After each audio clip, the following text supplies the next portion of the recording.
Hey guys, this is Joe from Analog Archive. It's been about a month since my last video.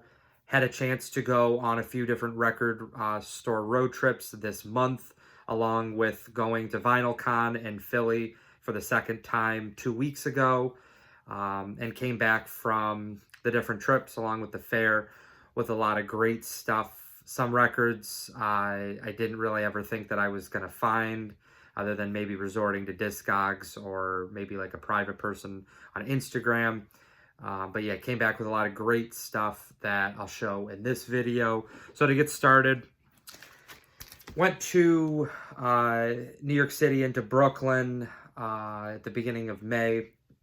And on my way back, I usually, if I can, if got the time, stop at Hudson Valley Vinyl in Beacon. And I'd seen an Instagram post from them like a week or two before, like at the end of April, that they had gotten a copy of this record, Sir Edward, The Power of Feeling. Sir Edward is like a pseudonym for Harold Vick. This is, I think, the only record that he used this kind of, again, Sir Edward name. But this is a great session. It's on the Encounter record label. Did not have a whole lot of releases, and I think this one is probably the most sought after one on the label, but just a really great post-bop modal session. He plays the flute on one track, but the rest of the tracks he plays the tenor sax, and it's just, yeah, a really, really great session. I've been looking for this for a few years and was very happy to find a very clean copy from them, reasonable price as well. So yeah, this is a really great one. Again, I was really happy to see that was still there, because that easily could have been snatched up. Just talked about going to VinylCon in Philly, and I'd had the chance to buy a copy of this record from Music Research Library in Boston back in like March, and I just wasn't able to make the trip there, and by the time I was able to go, it had sold. But there was a dealer at VinylCon who I think was there when I was there in November, or at least like his girlfriend or his wife was there. I just remember that, but I didn't really ever check out the booth. I really wish that I did, because he had some of the best records that I at least saw in terms of jazz, funk, soul type stuff. And one of the ones that he had in his rare bin was the Pyramids King of Kings. There is a recent reissue from, I think, the last maybe 2 or 3 years.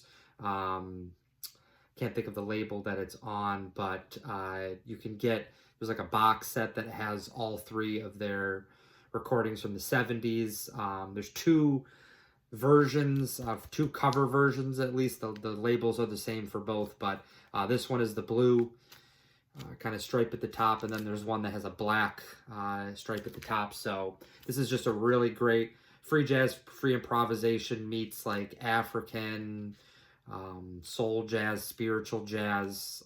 Just really checks the box for a lot of great kind of jazz listening. Heavily features flute. There's also some great saxophone, along with a great percussion rhythm section as well. So very happy to have seen this one. Was able to trade some stuff for the records, so the price came down, but really, really great condition of that. Other one that I found, so I found 2 records. I would say, compared to what I saw back in November, there were some dealers, the ones that I actually bought from in November, none of them were at the fair this time. It was a little disappointing when I got there and I saw that none of them were there, but made the most of it. Took me a little bit to find some stuff. There were some great dealers, but there were some records that I saw from the beginning. I know there was a copy of Juju African Rhythms, and I saw it, but it was like right when I got there, and I wanted to walk around a bit, and by the time I got back to that booth, it had been sold. And then there was another dealer. It's actually the one that I got the Pyramids from, Tommy Stewart record. It's like there's like a picture of like a peach or something like that on the front. It's just this great 70s jazz funk type record. Been looking for that for years, and I was standing at the booth and I saw a guy grab it and he was negotiating on the price, and he ended up buying it. So I just missed out on that one. But as I walked around, had been there for a little bit, I saw some people I know. Evan, who occasionally works with Billy at Billy's Record Salon in Brooklyn. I saw him and met him at WFMU in the fall. He was there. And then there were some other guys that I had talked to from WFMU as well. So I had a great set of conversations with people. Really made the trip worth it. It's always great to kind of talk with people about jazz and about just records. But I was able to find from another booth, La Planète Sauvage, the great early 70s French film, and then this is the soundtrack that went with it. It's got like a space age jazz type session or type sound to it. Been on my radar for a bit. This is an iconic cover, and this is the original pressing. And yeah, I was very happy to have seen this. Another one I traded some stuff for. I brought a bunch to trade. Some people were a little unsure about the trades. I kind of understood that, but was able to negotiate for this one. So this was another one that was a great price for it. So very happy to have seen that. And then going along with when I went to Hudson Valley, I had taken 2 different trips, 2 or 3 actually, 3 trips to Brooklyn, and I came back with a bunch of great African records. So the next few are all from Human Head in Brooklyn. This was definitely the big find. This is Ricky Banda is the artist, and then Kachova Najuga. Not sure if that's how you pronounce it. Great kind of cover to it. Electric bassist was Ricky Banda. It's also got a kind of like a guitar sound. It doesn't say that anybody plays the guitar. It's a little bit weird, but maybe it's just how Ricky Banda's bass was kind of hooked up. I don't know, but really, really killer African Afrobeat funk. Really sought after one as well. I know Dylan Nova Records has a copy of this, and this one was definitely on the pricier side. It's actually in decent condition. It's probably VG. I mean, it's hard to get these African records in better condition without paying a lot of money for them. So I was able to find that. That was a real nice, that was a big one from the end of April. Found this when I went to VinylCon in Philly before. When I headed down, I decided to take a little bit of a detour over to New York City. Another trip to Human Head, and came out with this one. Not a super expensive one. This is Ken Moore Jalove. So it's like Ken Moore and Jalove is like the name of his group. And then Wankia, I'm not sure if, again, he has another record that came out around the same time. This is like early 80s. I think this is Nigerian. I believe this is from Nigeria. And he has another record that's like extremely expensive, but this one's actually a pretty good, again, a good copy of this. They've got a bunch of different playing stations at Human Head, so it's always great to be able to listen to these records. Sometimes they looked worse for wear. Some of the records, I'm really glad that I did listen to them, because I probably would have purchased them, taken a chance. But this one, again, not a super expensive one. And yeah, great. Just, again, same kind of thing, Afrobeat, funk. Great vocals as well on that. So that's Ken Moore. Last few from Human Head. This was another big one. This one was on their wall. This is Bomp. This is relatively expensive, or a little more on the expensive side. Copies are usually selling for about maybe $125, $150, and that's even for like G plus VG type condition. Got this one for about half that. Cool label for this. This is Don Envoy Records label. So cool one. Again, the cover's not in really great shape. Vinyl, probably G plus, maybe VG. Deep clean may help it a bit, but again, a lot of these records, you can only have such high expectations for them. So music definitely overpowers this, and it's really, really killer. One of my favorite African ones that I've found.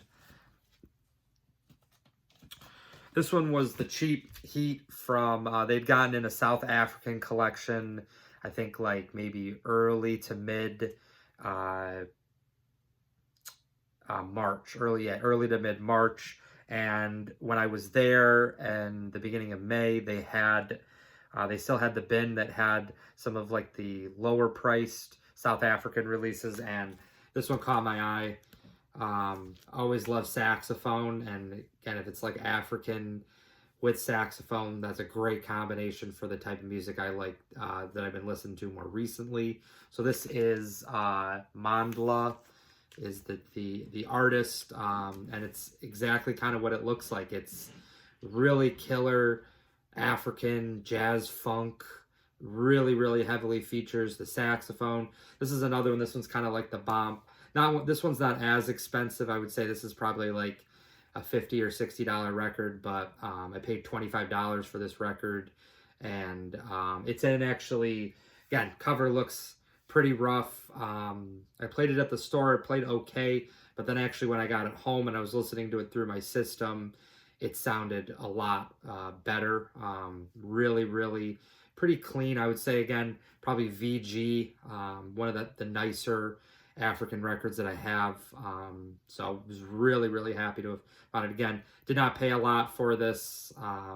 And yeah, was really happy about it. I think that's what I've learned from the few trips to Human Head, stuff they get, especially the African stuff, is some of it is really high priced, and you're getting G plus VG still because the scarcity of it is so high.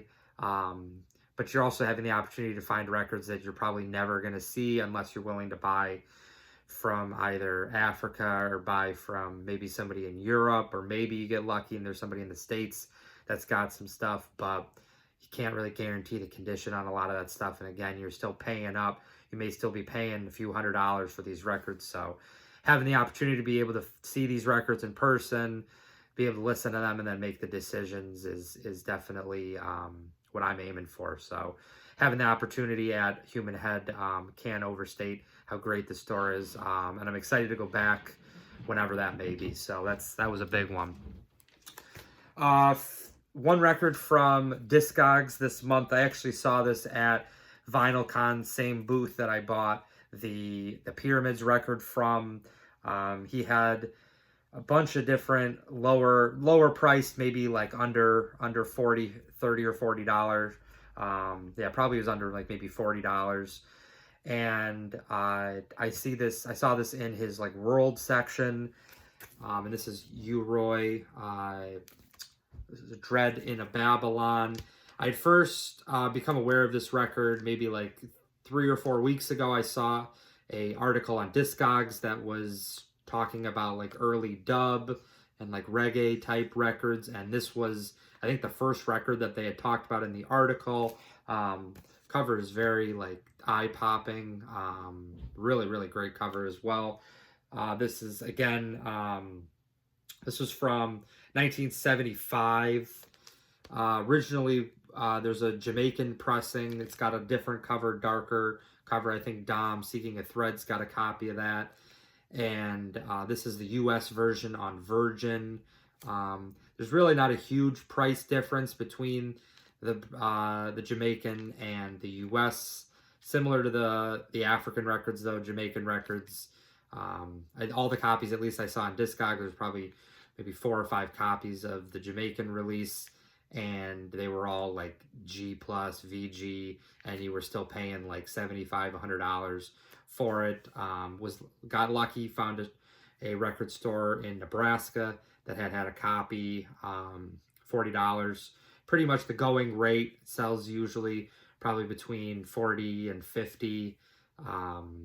So yeah, really nice condition as well. So I was very happy to get it. Nice, again, nice cover to it as well, and excited to check that out. That's the first kind of reggae record that I have. So again, that was a nice one. And then I found some stuff online from Au Trottoir in Montreal. I talked about going there back in January, and they had a bunch of stuff on their Discogs page, along with on their website. A lot of the stuff, I think there's kind of a cross between them. I was very happy to have seen this one. So this is Rebop. I saw the second record by this artist, Anthony Rebop, Kuaku Ba. Second one, it's like him sitting. It almost looks like an Eastern Asian, like Indian type cover to it. That's not what it's like at all, but that was my impression of what the cover had looked like. This is a great African record. And again, I saw the second one at Music Research Library in Boston back in March. That one sells for a lot more than his first record, which is this one. This was just called Rebop.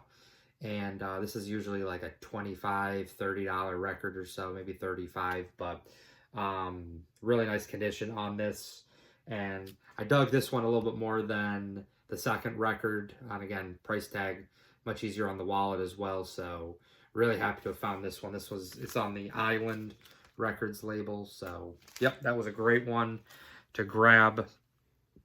And then the big find, Jazz Bum Mike, him and I had talked about this record. He actually was the one that clued me into this record probably about a year and a half ago now. There had just been a reissue that had come out like late 2023. And so I bought that on Amazon, really enjoyed it. Type of record, though, that really blew me away and kind of was in the back of my mind thinking if I find an original, I'd grab it. Well, Au Trottoir really came in clutch with that. This is Our Meanings and Our Feelings, Michel Portal, great French saxophonist. His music kind of is somewhat wide stroke kind of stuff. All of it is really classified as being like free jazz, free improvisation, but a lot of his stuff is also very like melodic, is more almost like modal. Maybe there's a little bit of a free aspect to it, but this is just like pedal on the floor, free jazz. This came out 1969 on the Pathé Marconi, I believe. Pathé, and then EMI one. So this is from 1969. Got an original pressing, killer record. It's got Jacques Thelot, which actually when I bought the reissue, not really familiar with it, but as I've dug into like the Palm record label and explored some of the French artists, Jacques Thelot was a very important figure in France in like the 60s into the 70s when it came to avant-garde free jazz. He is right in the pocket on this one, just real hard-hitting, very like Han Benek type like playing, great drumming on this, but Michel Portal is definitely the highlight. Killer saxophone work on this. So this was the huge find. Definitely going to be at the end of the year. It's one of the big finds. So that was my most recent finds. I'd say some of the best stuff I found in a while. Really happy to have been able to support a bunch of different stores. Again, Au Trottoir in Montreal, Human Head, Brooklyn, Hudson Valley Vinyl in Beacon, and also be able to support some of the kind of record vendors at VinylCon. We'll see if I'm going to end up going back there in the fall. Probably depends on when it is, but it was a really great fair. Again, was a little disappointed with some of the people. I wish that there had been there wasn't a lot of like rare jazz, or even like the stuff that was rare. It was a lot of just rock type stuff, but I can't complain. I found some great stuff. I got to talk with a bunch of great people. So overall, great trip, great sets of trips to, again, New York City, um, along with Philly. So, yep, that is it for this video. If you liked what you saw, please think about liking and subscribing. Put a comment down below. Love to interact with people, and I'll see you in the next final video. Bye.